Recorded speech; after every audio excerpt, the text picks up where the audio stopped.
नमस्कार, आप देख रहे हैं पॉलिटिकल पिच।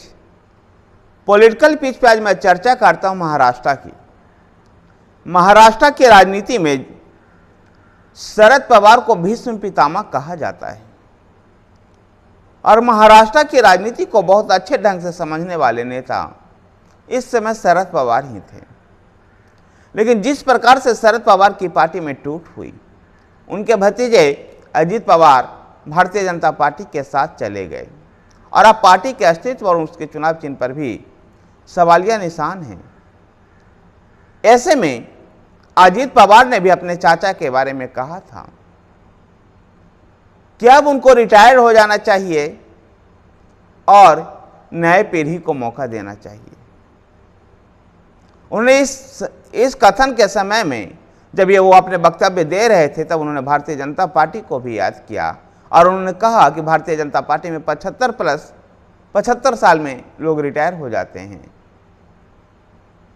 तो शरद पवार को भी रिटायर हो जाना चाहिए। इसी का जवाब देते हुए शरद पवार कहते हैं, शरद पवार अजीत पवार को जवाब देने के लिए अटल बिहारी वाजपेयी की एक कविता का, एक प्रसंग का से जवाब देते हुए कहते हैं, ना टायर ना रिटायर्ड ना टायर, मैं तो फायर हूं।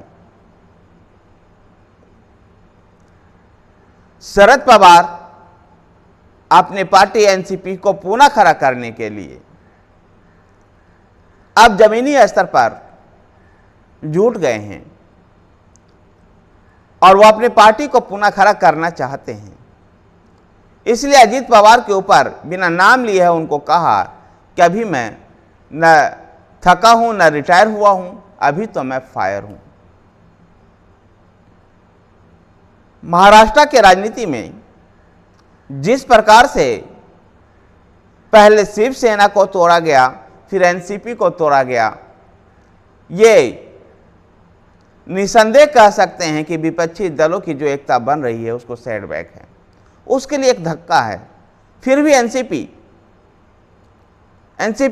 के जो प्रमुख हैं शरद पवार अपनी पार्टी को पुनः खड़ा करने में लगे हुए हैं।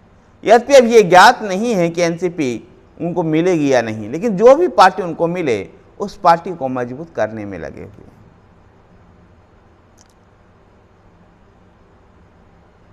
शरद पवार के इस बयान पर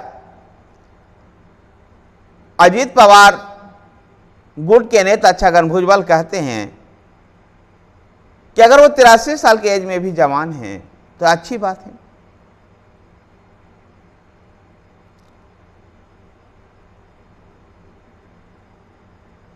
धन्यवाद साथियों, अगर आपको वीडियो पसंद आए तो वीडियो को लाइक कीजिए, शेयर कीजिए। हमारे साथ बने रहने के लिए हमारे चैनल पॉलिटिकल पिच को सब्सक्राइब कीजिए। धन्यवाद।